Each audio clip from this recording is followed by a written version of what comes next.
Hello दोस्तों, स्वागत है आप सभी का एक बार फिर से हमारे यूट्यूब चैनल में। आशा करते हैं आप लोग स्वस्थ होंगे, मस्त होंगे, अपनी तैयारी में व्यस्त होंगे। मैं पंकज कुमार आपको आज साइंस की अगली कक्षा लेके आया। आज की कक्षा में हम लोग पढ़ेंगे जो हमने कल पढ़ा था, जो सदिश राशि होती हैं, अदिश राशियों के उसके उदाहरण पढ़े थे। ये कौन कौन से उदाहरण वे हैं जो आपकी परीक्षा के दृष्टिकोण से महत्वपूर्ण है या आपके एग्जाम में पूछे जाते हैं। उन सब की एक सारणी बनाई गई थी, एक बार वो आपको बताया गया था। इसी के साथ साथ आपको बताया गया था कौन सी मूल राशियाँ होती हैं, कौन सी व्युत्पन्न राशियाँ होती हैं, ये आपको कल की क्लास में बताया गया था। एक बार हम लोग उन क्लास को कह सकते हैं, जो कल वाली क्लास है उसको रिवीजन कर लेते हैं। रिवीजन करने से आपको एक फ़ायदा ये होता है कि कल की भी क्लास आपको एक बार याद हो जाती है, साथ ही साथ आज की जो क्लास रहती है उसको आप आसानी से समझ सकते हैं। क्योंकि जो कल वाली क्लास रहेगी, कल ही वाली सी क्लास के आगे हम लोग पढ़ेंगे। जो फिर होता है कि एक बार रिदम बन जाता है, रिदम बनने के बाद फिर आज की क्लास हम लोग प्रारंभ करते हैं। जो हम लोग शुरुआती कह सकते हैं स्टार्टअप कर या स्टार्ट करते हैं, वो वाली कल की क्लास रहती है। उसके बाद धीरे धीरे हम लोग आज की क्लास की तरफ शिफ्ट होते हैं, तो जिससे समझने में भी आसानी हो जाती है। कल की क्लास को क्या कल क्लास में हमने जो चार्ट बनाया था, एक तरफ सदिश राशियाँ बनवाए गए थे, एक तरफ अदिश राशियाँ। सदिश राशियाँ किसे कहते हैं, एक बार जान लेते हैं फिर से।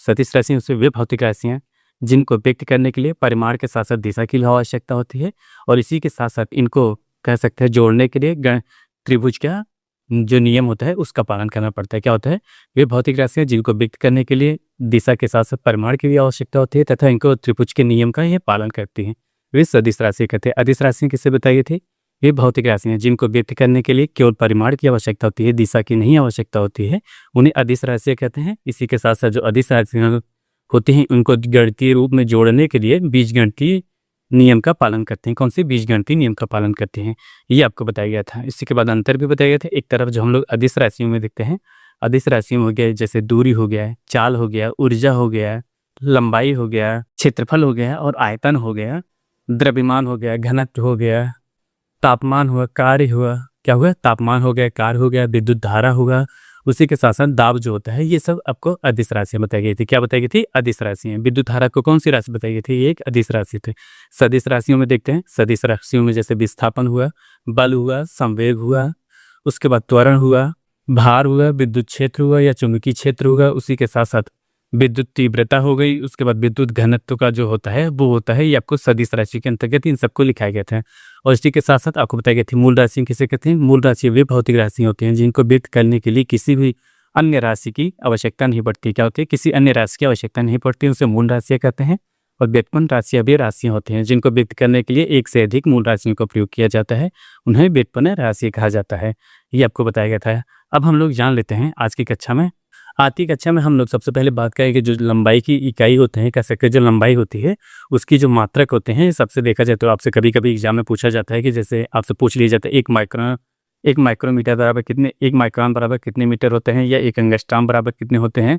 ऐसे जो तमाम क्वेश्चन आपसे पूछे जाते हैं उन क्वेश्चनों को ध्यान में रखते हुए हम लोग एक सारणी बनाएंगे। एक तरफ मात्रक लिखेंगे, एक तरफ उसके बाद उसके हम कह सकते हैं जिससे मात्रक जो मात्रक होगा उसका मापन इकाई लिखेंगे। चलिए देखते हैं आज की जो कक्षा होगी हम लोग किस में लिखेंगे। जो लंबाई होगी, कह सकते हैं दूरी या लंबाई कह सकते हैं, उसके मात्रक के बारे में लिखेंगे कि सबसे पहले कौन सी दूरी आती है। देखिए देखिए यहाँ लिखे हैं, क्या हेडिंग लेंगे, लंबाई। लंबाई, उसके बाद यहाँ लिखेंगे मात्रक, क्या लिखेंगे, मात्रक। उसके बाद यहाँ उसको मीटर लिखेंगे, क्या लिखेंगे, मीटर। ये मीटर हो गया। अब इसको देखिए कैसे लिखा जाएगा कि पहले जो लिखते हैं जो लंबाई की सबसे बड़ी इकाई होती है, कह सकते हैं क्या कहेंगे, 1 किलोमीटर बराबर कितना होता है, ये हो गई किलोमीटर। तो उसकी क्या लिखते हैं, 1 माइक्रोन। 1 माइक्रोन बराबर, 1 माइक्रोन बराबर क्या बताएं, देखा जाए तो 1 माइक्रोन बराबर होता है 10⁻⁶ मीटर। कितना होता है, 10⁻⁶मीटर। 1 माइक्रोन कहते हैं या इसी को 1 माइक्रोमीटर कहते हैं। क्या कहते हैं, 1 माइक्रोमीटर। 1 माइक्रोमीटर ये किसके बराबर होता है, देखा जाए तो ये होता है 10⁻⁻�6मीटर। और इसको अन्य किसी तरीके से, जैसे आपको कभी देखा होगा आपने जो पेट का पेपर दिया होगा 2022 या 23 या समथिंग जो भी होगा, पेट का जो एग्जाम होता है उस एग्जाम में आपसे पूछा गया था कि इसको एक अन्य रूप में लिखा जाता है। एक लिखेंगे, उसके बाद बटे लिख के उसके बाद देखेंगे जितनी आपकी घात लगेगी, जो 6 घात लिखी यहाँ 6 जीरो लिखेंगे, 3 4 5 6, इसको इस रूप में भी लिखा जाता है। आपसे जो पेट का एग्जाम होता है इसी फॉर्म में दिया गया था कि हाँ, 1 माइक्रोन या कह सकते हैं क्वेश्चन जो था 1 माइक्रोन का पूछा था या 1 एंगस्ट्रॉम का पूछा था। इस तरह के क्वेश्चन थे, इन सबको ध्यान दीजिए। 1 किलोमीटर बराबर इसको 10 घाते 3 मीटर, फिर उसके बाद 10 घाते 6 मीटर होता है 1 माइक्रोन। 1 माइक्रोमीटर बराबर या 1 माइक्रोन बराबर होता है। फिर अगला देखते हैं अगली दूरी। अगली दूरी होती है जो तीसरी 1 नैनोमीटर। क्या होता है? 1 नैनोमीटर की 1 नैनोमीटर। 1 नैनोमीटर बराबर कितने मीटर होते हैं? देखा जाए तो 1 नैनोमीटर बराबर होता है 10 घाते माइनस 9 मीटर। कितना? 10 घाते माइनस 9 मीटर होता है। आप इसी को इसको इस फॉर्म में भी लिख सकते हैं। लिखेंगे 1 लिखेंगे उसके बाद 10 की घात 1 लिखेंगे उसके बाद 1 लिख के उसके बाद 1 लिखेंगे उसके बाद बटा लगाएंगे फिर 1 लिख के 9 जीरो लिखेंगे। ये इस फॉर्म में भी लिखा जाता है। क्या होता है? 1 नैनोमीटर बराबर 10 घाते माइनस 9 और चौथा लिखेंगे 1 एंगस्ट्रॉम बराबर। क्या होता है? 1 एंगस्ट्रॉम बराबर 1 एंगस्ट्रॉम बराबर कितना होता है? 1 एंगस्ट्रॉम की बात कीजिए तो 10 की घाते माइनस 10 मीटर होता है। क्या होता है? 10 की घाते माइनस 10 मीटर होता है 1 एंगस्ट्रॉम बराबर। एंगस्ट्रॉम की बात की जाए ये तरंग दैर्घ्य का मात्रा भी होता है एंगस्ट्रॉम। अगली दूरी देखते हैं। अगर अगली दूरी की बात की जाए तो अगली दूरी कौन सी आएगी? अगली दूरी की बात की जाए तो अगली दूरी होगी 1 पिकोमीटर। क्या होगा? 1 पिकोमीटर बराबर कितने मीटर होगा? 1 पिकोमीटर बराबर 1 पिकोमीटर बराबर कितना होगा? 10 की घाते माइनस 12 मीटर। क्या होता है? ये होता है 1 पिकोमीटर बराबर कितना होता है? 1 पिकोमीटर बराबर होता है 10 की घाते माइनस 12 मीटर ये होता है। अब फिर अगली दूरी देखते हैं। इसके बाद अगली दूरी क्या होगी? पिको के बाद अगली दूरी कौन सी होगी? अगली दूरी से 1 फेम्टोमीटर बराबर क्या होता है? 1 फेम्टोमीटर। फेम्टोमीटर फेम्टोमीटर भी कहते हैं या इसको एक फर्मी मीटर क्या कहते हैं? एक फर्मी मीटर। 1 फर्मी मीटर बराबर कितने होते हैं? 1 फर्मी मीटर की बात कीजिए तो 10 की घाते माइनस 15 मीटर होता है। क्या होता है? 10 की घाते माइनस 15 मीटर होता है। ये आपको कह सकते हैं ये आपकी लंबाई जो होती है लंबाई की सबसे कह सकते हैं छोटी इकाई क्या होती है? 10 की घाते माइनस 15 जो मीटर होती है फर्मी होती है ये लंबाई की सबसे छोटी इकाई होती है। आपसे इससे क्वेश्चन कई बार पूछे जाते हैं। जो आपके क्वेश्चन होते हैं यहाँ से डायरेक्ट पूछे जाते हैं। आपसे पूछ लिया जाता है 1 एंगस्ट्रॉम बराबर कितने मीटर होते हैं? या 1 माइक्रोन बराबर कितने मीटर होते हैं? ये फर्मी बराबर कितने मीटर होते हैं? यहाँ से अभी तक देखा जाए तो कई क्वेश्चन पूछे हैं जो आपको बताया गया था। जो पेट का एग्जाम हुआ था वहाँ भी आता है क्वेश्चन। उसी के साथ साथ जो पीसीएस का एग्जाम होता है उससे संबंधित यहाँ से क्वेश्चन डायरेक्ट पूछे जाते हैं। कभी का पूछ लिए गए सबसे ज़्यादा अगर अभी तक देखा जाए जो पूछा गया था 1 माइक्रोन बराबर कितने मीटर होते हैं? कह सकते हैं 1 माइक्रोमीटर बराबर कितने मीटर होते हैं ये पूछा गया है। और दूसरे नंबर पे देखा जाए तो एंगस्ट्रॉम से संबंधित क्वेश्चन पूछे गए हैं। कौन से? माइक्रो पूछा गया है, एंगस्ट्रॉम पूछा गया है। अभी तक ये पूछे तो सभी गए हैं लेकिन देखा जाए तो जो पूछने के होता है कि बारंबारता किसकी अधिकता थी तो ये दो जो होता है इकाई इन दोनों इकाइयों से ज़्यादा पूछा गया है। माइक्रोन बराबर या कह सकते हैं माइक्रोमीटर बराबर या अकल एंगस्ट्रॉम बराबर। ये जो दो इकाई हैं इससे ज़्यादा क्वेश्चन पूछे गए हैं। इसी के साथ साथ ये तो आपकी लंबाई का होता है। अब हम लोग इसी के साथ साथ भार के बारे में भी जान लेते हैं कि जो कह सकते हैं द्रव्यमान कहता है या भार होता है उसको भी इकाइयों के बारे में यहाँ पे लिख लीजिए। भार लिखिएगा भार। उसके बाद यहाँ मात्रक और इकाई दिखिएगा। मात्रक और ग्राम लिखिएगा। क्या होता है? ग्राम। अब देखते हैं भार का अगर बात की जाए तो 1 किलोग्राम सबसे पहले भार जो होते हैं किस में लिखा जाए? 1 किलोग्राम बराबर कितने होता है? 1000 ग्राम। कितना होता है? 1 किलोग्राम बराबर 1 किलोग्राम बराबर 1000 ग्राम। 1000 ग्राम। आप 1000 ग्राम को कैसे लिख सकते हैं? 10 की घाते 3 ग्राम। इसको आप ऐसे भी लिख सकते हैं। कैसे लिखते हैं? 1 किलोग्राम बराबर 1000 ग्राम होता है। फिर उसके बाद अगला देखते हैं भार की जो इकाई होती है कौन सी है? अगली होती है 1 नैनोग्राम। कितना? 1 नैनोग्राम कितने बराबर होता है? 1 नैनोग्राम ये किसके बराबर होगा? 1 नैनोग्राम की बात की जाए तो नैनो का मतलब कितना होता है? 9 होता है ना। ये देखिए नैनो का मतलब होता है 10 की घाते माइनस 9 ग्राम ये होता है। उसके बाद ये भार की इकाई होती है या कह सकते हैं द्रव्यमान की इकाई होती है। उसके बाद अगला देते हैं 1 पिकोग्राम की। अगर देखिए पिकोग्राम कितना हुआ? 1 पिकोग्राम।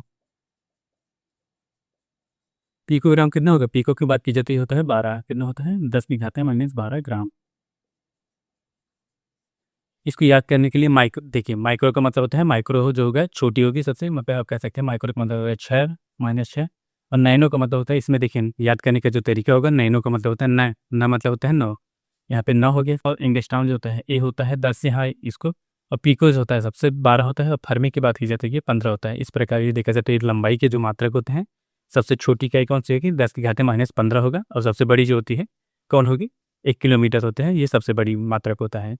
अगर द्रव्यमान की बात की जाए तो 1 किलो में 1000 ग्राम होता है, ये होता है। उसके बाद हम अगले देखते हैं, अगला बिंदु देखते हैं जो आपकी परीक्षा के दृष्टिकोण से है। अगला हेडिंग डालिए महत्वपूर्ण मात्रक इकाई क्या होगी, अगले हेडिंग महत्वपूर्ण, यहाँ लिखिए महत्वपूर्ण, अगले हेडिंग में महत्वपूर्ण मात्रक इकाई, मात्रक इकाई। अभी जितने भी महत्वपूर्ण इकाई मात्रक इकाई लिखाए जाएंगे वो आपको कैसे आप देखेंगे, अगर जो भी एग्जाम देते होंगे उसमें संबंधित क्वेश्चन डायरेक्ट पूछे गए हैं जो आपकी परीक्षा के दृष्टिकोण से काफ़ी महत्वपूर्ण है, इनको ध्यान से देखिएगा। देखिए, पहला जो मात्रक इकाई होती है, एक फुट लिखा जाएगा। क्या होता है, फुट होता है। 1 फुट कितने मीटर के बराबर होता है, इसके बारे में जानेंगे। इसी के साथ साथ जानेंगे इसका सेंटीमीटर में कितना होता है। ऐसे क्वेश्चन कह सकते हैं आप, जब यूपीएससी का एग्जाम होता है, यूपीएससी के एग्जाम में लगभग 2008 में इससे क्वेश्चन पूछा गया था कि जैसे एक 6 फुट का व्यक्ति है उसको नैनोमीटर में व्यक्त कीजिए। ये आपका सीधा कह सकते हैं, जो यूपीएससी का एग्जाम होता है 2008 में, उससे देखेंगे साइंस से संबंधित जो क्वेश्चन होगा इससे सीधा क्वेश्चन पूछा था, 6 फुट का व्यक्ति है उसको नैनोमीटर में व्यक्त कीजिए। देखिए, 1 फुट बराबर कितना होता है, अगर 1 फुट की बात की जाए तो ये होता है 12 इंच के बराबर। कितना, 12 इंच के बराबर। 1 फुट बराबर कितना होता है, इंच। 1 फुट बराबर होता है 12 इंच। इसी के साथ साथ इसको सेमी में व्यक्त करेंगे तो सेमी में कितना आएगा, सेमी की बात की जाए तो ये होता है 30.48 सेंटीमीटर। क्या होगा, 30.48 सेंटीमीटर। अगर इसी को मीटर में बदलने के लिए क्या करेंगे, इसी में 100 से भाग देंगे तो ये मीटर के रूप में हो जाएगा। क्या हो जाएगा, देखें 0.3048 ये मीटर हो जाएगा। क्या हो जाएगा, इसको मीटर में व्यक्त करने के लिए ये हो जाएगा। आज से अगर जो क्वेश्चन पूछा गया था कि जो 6 फुट का व्यक्ति है उसको नैनोमीटर कह सके, नैनोमीटर में बदलने के लिए क्या होगा, इसमें 6 से गुणा कर दिया जाएगा, लगभग 118.3 के समथिंग कुछ ऐसा उसका आंसर आया था, जो अपने यहाँ से सीधा क्वेश्चन होगा। अगर ये आपको मात्रक याद रहेंगे, कह सकते 1 फुट बराबर 12 इंच होता है। उसके बाद इसको सेमी में व्यक्त करेंगे तो 30.48 सेमी होता है। और फिर उसके बाद अगली हम लोग जो मात्रक देखते हैं, अगली मात्रक, अगला मात्रा बस है इंच। याद करिएगा, इंच। यहाँ से भी क्वेश्चन पूछे गए हैं इंच की। देखा जाए तो 1 इंच बराबर कितने मीटर, 1 इंच बराबर कितने सेंटीमीटर होते हैं, सबसे पहले जान लेते हैं। 1 इंच बराबर होता है 2.54 सेंटीमीटर। कितना होता है, 2.54 सेमी। क्या होगा, 2.54 सेमी होता है। उसका अगर मीटर में व्यक्त किया जाए तो कैसे किया जाएगा, इसको मीटर में व्यक्त करने के लिए अब बात करें 1 मीटर बराबर कितने इंच होते हैं। 1 मीटर की बात की जाए तो 1 मीटर बराबर 39.37 इंच। क्या होगा, 1 मीटर बराबर कितना होगा, 1 मीटर बराबर होगा इतना इंच होता है। ये कुछ इसको याद रखिएगा, 1 मीटर बराबर कितने इंच होता है, 39.37 इंच होता है। 1 मीटर बराबर कितने इंच होगा, 39.37 इंच होता है। फिर अगली मात्रा क्या है, अगला मात्रा होता है इंच बराबर कितना होता है, 2.5 सेमी होता है। फिर अगले मात्रा की बात करते हैं। अगला मात्रा कौन सा है जो आपकी परीक्षा के दृष्टिकोण से है, देखिए अभी आपको बताया गया था, एंगस्ट्रॉम बताया गया था। एंगस्ट्रॉम को नहीं, देखिए सबसे पहले हम लोग माइक्रोन के बारे में जान लेते हैं कि 1 माइक्रोन बराबर कितना होता है। अगर माइक्रोन की बात की जाती है, दूरी की मात्रक होता है। क्या होता है, 1 माइक्रोन कितना बताया गया था, 1 माइक्रोन बराबर क्या होता है। 1 माइक्रोन की बात की जाती है, 1 माइक्रोन बराबर होता है 10 की घाते -6 मीटर। क्या होता है, 10 की घाते -6 मीटर।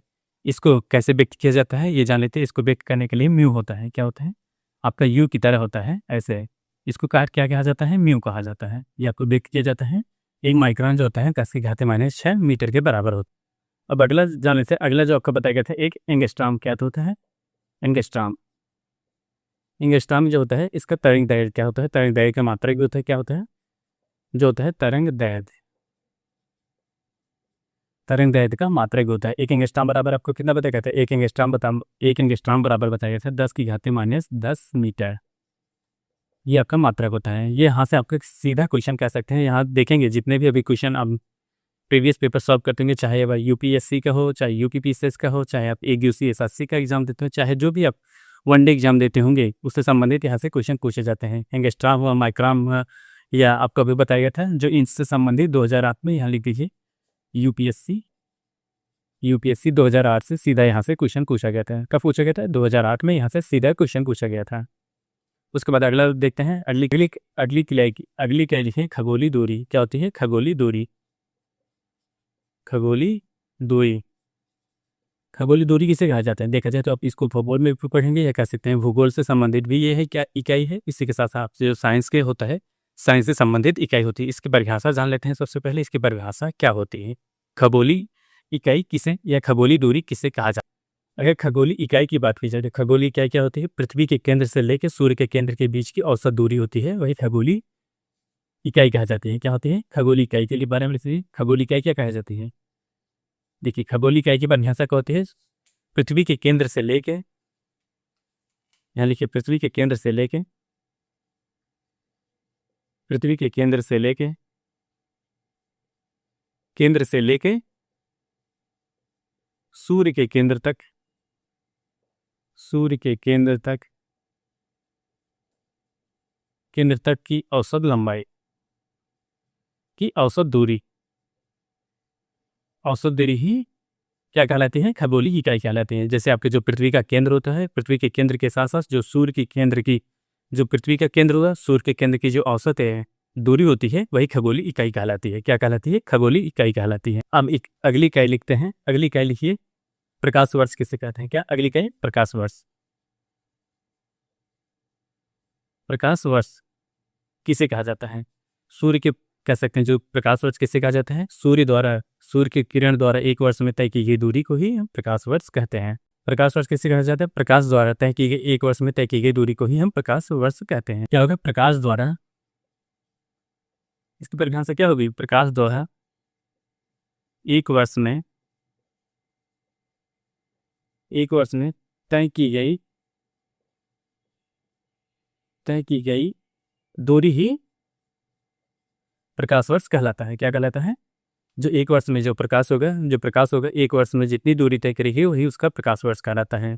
ये देखा जाता है कि यूपीपीसीएस हुआ या आरओएआर हुआ, उसमें कई बार ये क्वेश्चन पूछा गया है कि प्रकाश वर्ष किसे कहते हैं। आपको 4 ऑप्शन दे दिए, जो उसका सही उत्तर होता है प्रकाश द्वारा एक वर्ष में तय की गई दूरी हुई प्रकाश वर्ष कहलाती है। ये आपकी परिभाषा होती है और सीधा यहाँ से जो आपका प्रकाश वर्ष होता है आपकी परिभाषा से सीधा क्वेश्चन पूछा गया है। आप इसको देख लीजिएगा, यूपीपीसीएस से, यूपीपीसीएस हुआ, आरओएआर होगा या बिहार पीसीएस हुआ या छत्तीसगढ़ पीसीएस हुआ, एमपी पीसीएस हुआ, इन सब जो कि एग्जाम होते हैं वहाँ से, यहाँ से आपको सीधा क्वेश्चन देखने को मिलते हैं। आपसे सीधा क्वेश्चन पूछा जाता है कि जो परिभाषा होती है उसी से संबंधित। प्रकाश वर्ष किसे कहते हैं? प्रकाश द्वारा एक वर्ष में तय की गई दूरी को ही प्रकाश वर्ष कहा जाता है। अगला जो मात्रक होता है लिखिए, अगला मात्रक।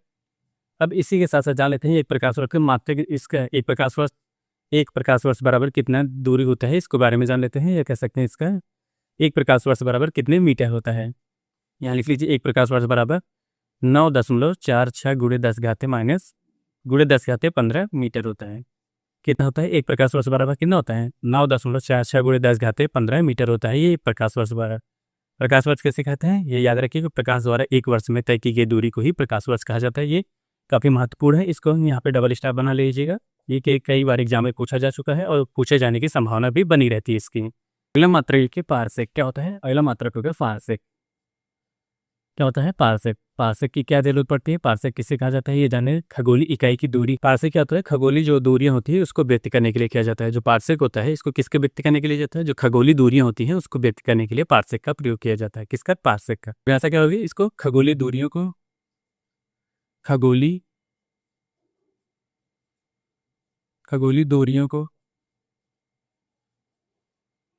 दूरियों को व्यक्त करने के लिए, व्यक्त करने के लिए इसका प्रयोग किया जाता है। इसका प्रयोग किया जाता है किसकी दूरी व्यक्त करने के लिए? देखा जाए तो जो पारसेक होता है ये दूरी का मात्रक होता है। क्या होता है? आपसे कई बार एग्जाम में पूछा गया है, देख लीजिएगा। अब जो प्रीवियस पेपर होता है यूपी पीसीएस हुआ, बिहार हुआ, ऐसे जो एग्जाम होते हैं, अब स्टेट पीसीएस के जितने भी एग्जाम होते हैं इससे संबंधित यहाँ से क्वेश्चन डायरेक्ट पूछे जाते हैं कि पारसेक किसकी मात्रा, पारसेक किसका मात्रक होता है। आपका ऑप्शन में दिया रहेगा या तो खगोलीय दूरी दिया रहेगा या सीधा आपका दूरी दिया रहेगा। जो पारसेक होता है दूरी का इकाई मात्रक होता है। अब जान लेते हैं एक पारसेक बराबर कितने, एक पारसेक बराबर कितने मीटर होता है। क्या होता है? एक पारसेक बराबर, एक पारसेक कितने के बराबर होता है? बराबर होता है 3 गुणे 10 की घात 16 मीटर के बराबर होता है। किसके बराबर होता है? एक पारसेक की दूरी की बात की जाए तो ये कितने के बराबर होता है? एक पारसेक बराबर होता है 3 गुणे 10 की घात 16 मीटर के बराबर होता है। ये एक पारसेक होता है। इसी के पार्सेक बराबर कितने प्रकाश वर्ष में अगर इसी पार्सेक जो दूरी होता है या प्रकाश वर्ष जो होता है, ये दोनों दूरी बात की जाती है प्रकाश के, या कह सकते हैं दूरी के होते हैं। एक पार्सेक बराबर कितने, एक पार्सेक बराबर कितने प्रकाश वर्ष होंगे, इसकी बात की जाए तो एक पार्सेक बराबर होता है 3.262 प्रकाश वर्ष के बराबर होंगे एक पार्सेक का मान, प्रकाश वर्ष। एक पार्सेक का मान कितना होगा, एक पार्सेक की बात की जाए तो अगर इसको प्रकाश वर्ष में आ सके, कभी क्वेश्चन पूछ लेते एक पार्सेक बराबर कितने प्रकाश वर्ष होता है तो कितने होगा, एक पार्सेक बराबर होता है 3.262 प्रकाश वर्षों के बराबर होगा। और प्रकाश वर्ष की परिभाषा क्या बताई गई थी, प्रकाश वर्ष की परिभाषा को आपको बताई गई थी कि प्रकाश द्वारा एक वर्ष में तय की गई दूरी को ही प्रकाश वर्ष कहा जाता है। ये देखा जाए तो जो प्रकाश वर्ष और जो पार्सेक होता है, ये दोनों दूरी के ही मात्रक होते हैं। क्या होते हैं, यहाँ लिख लीजिएगा, दोनों दूरी के मात्रक होते हैं, दोनों ही दूरी के मात्रक हैं। क्या है, दोनों ही दूरी के मात्रक होते हैं। कौन कौन से, जैसे पार्सेक को या प्रकाश वर्ष को, ये दोनों के दोनों दूरी के ही मात्रक होते हैं। अगले हेडिंग ये कह सकते हैं, अगले इकाई लिखिए जो होता है बैरल। क्या होता है, बैरल। आखिर बैरल का प्रयोग क्यों किया जाता है, बैरल का प्रयोग क्या कहाँ किया जाता है, आप अगर इसे जानते हैं, जैसे जो आप कह सकते हैं विदेशों से, या कह सकते हैं जो अन्य अंतर्राष्ट्रीय आपका जो तेल आयात होता है, जो कह सकते हैं क्रूड ऑयल होता है या कच्चा तेल होता है, उनको आयात करने के लिए किसी लीटर से नहीं नापा जाता है। एक अच्छा खासा बेलनाकार लकड़ी का बॉक्स होता है, कह सकते हैं लकड़ी के आकार, कह सकते हैं जो लकड़ी का होता है, उसी से आपका जो क्रूड ऑयल होता है या कच्चा तेल होता है वो भारत में आयात किया जाता है। अगर उसकी बात की जाए तो वह कितने लीटर उसमें समाहित होता है, तो बात की जाए तो लगभग एक बैरल बराबर होता था 158.89 लीटर के बराबर होता है। लेकिन जो आपसे कहा जाता है, इसका एक पूर्णांक के रूप में लिखने के लिए 159 लीटर लिख दिया जाता है। कितना होता है, एक बैरल की बात की जाए तो बैरल जो होता है आपका कच्चा तेल आयात करने के जो मात्रा को कह सकते हैं किसका, एक कह सकते हैं जो आपका कच्चा तेल होता है, कच्चा तेल आयात के लिए कह सकते हैं, कच्चा तेल जो निर्यात किया जाता है उसको मापन की जो एक इकाई होती है वो बैरल में की जाती है। आप कभी कभी कह सकते हैं, जैसे आप न्यूज़ सुनते होंगे, कभी क्या छोड़िए, वर्तमान समय की घटना आप याद करिए, जैसे जो हमारे इस समय ईरान और इराक है, या जो चाबहार बंदरगाह है, चाबहार बंदरगाह से हमारा जो तेल आयात होता था वो बैरल में ही आता था। बैरल का मतलब होता है एक जो कह सकते हैं जो कच्चा तेल होता है उसको आयात करने के लिए लकड़ी की एक बॉक्स होता है, उसी से आयात किया जाता है। आखिर उसको आपके मन में क्वेश्चन ये उत्पन्न हो रहा है, आखिर क्यों उसको लकड़ी के बॉक्स में लाया जाता है, कंटेनर में क्यों नहीं लाया जा सकता है, या कह सकते हैं अन्य किसी पात्र में क्यों नहीं लाया जाता है। देखिए, इसका कारण ये होता है कि जैसे जब आप सफ़र कर रहे हैं, कह सकते हैं जब आपका तेल कच्चा तेल या कह सकते हैं अन्य जो संसाधन या सामान आ रहे होंगे, तो सफ़र के दौरान उन वस्तुओं में घर्षण की क्रिया होगी। जब घर्षण होगी तो उसमें वस्तु गर्माहट आएगी, या कह सकते हैं जो वस्तु होगी वह जलन की क्रिया, या कह सकते हैं जलने की शंका ज़्यादा रहती। इसी वजह से जो हमारा क्रूड ऑयल होता है वह लकड़ी के बॉक्स में आता है, न कि एक स्टील या होगा या लोहे होगा या अन्य कंटेनरों में आता है। इसी वजह से इसमें ये जो होता है बैरल जो होता है, ये एक लकड़ी का बना होता है, लकड़ी का एक बॉक्स बना होता है जिसकी क्षमता होती है 159 लीटर तेल की क्षमता है। इसी वजह से आप कभी न्यूज़ सुनते होंगे कि कभी मार्केट में बैरल के दामों में वृद्धि हुई या बैरल के दामों में कमी हुई, तो वो बैरल के दामों में नहीं होता है, वो जो आपका कच्चा तेल होता है उसमें गिरावट आती है या उसमें वृद्धि आती है। एक बैरल बराबर क्या होता है, 159 लीटर के बराबर होता है। एक बैरल कितने बराबर होता है, 159 लीटर के बराबर होता है। किसके, 159 लीटर के बराबर एक बैरल होता है। बैरल का प्रयोग क्या किया जाता है, कच्चे तेलों के आयात के लिए, कच्चे तेल की आयात के लिए, आयात कह सकते हैं कच्चे तेल के मापन के लिए, किसके, कच्चे तेल के मापन के लिए इसका प्रयोग किया जाता है। इसको याद रखिएगा। यहाँ से भी ये कह सकते हैं जो बैरल होता है, बैरल भी काफ़ी महत्वपूर्ण बिंदु होता है, कह सकते हैं इससे भी कई बार क्वेश्चन पूछे जा सकते हैं कि एक बैरल कितने बराबर होते हैं, कितने लीटर के बराबर होता है। बात की जाए तो एक बैरल जो होता है 159 लीटर के बराबर होता है। कितना, 159 लीटर के बराबर है। अगर आपसे कभी अभी तक जैसे इसका नहीं पूछा गया है कि अगर आपसे हो सकता है, संभावना हो सकती है कि अगर इससे संबंधित क्वेश्चन अगला पूछ दे कि बैरल का प्रयोग क्यों किया जाता है, नंबर 1 दे दिया जाएगा, आपको 4 ऑप्शन दिए जाएंगे। एक तरफ दे दिए गए, इसको दूध मापने की इकाई होती है, या कह सकते हैं जो आपका खाद्य तेल होता है उसको मापने की इकाई होती है। ये तीसरा ऑप्शन दे दिए गए, जो कच्चा तेल होता है या कह सकते हैं जय ईंधन होता है उसके लिए होता है। अगला ऑप्शन आपको दे दिया है, तो उसमें सही क्या होता है, जो बैरल होता है आपके कच्चे तेल या क्रूड ऑयल जो होता है विदेशों से आयात किया जाता है, उसको एक मापन की एक इकाई होती है।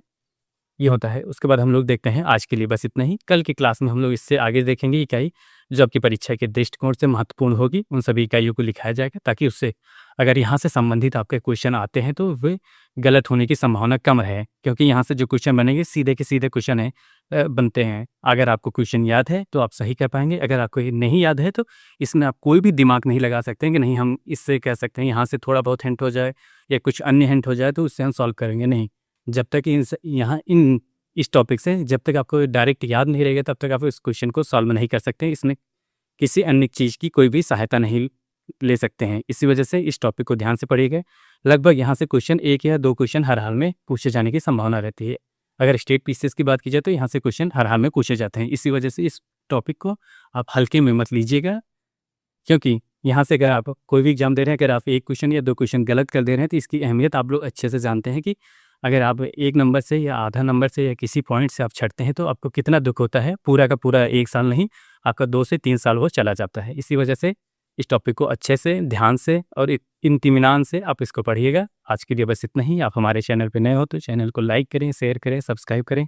मिलते हैं नेक्स्ट वीडियो में, तब तक के लिए धन्यवाद। Bye bye.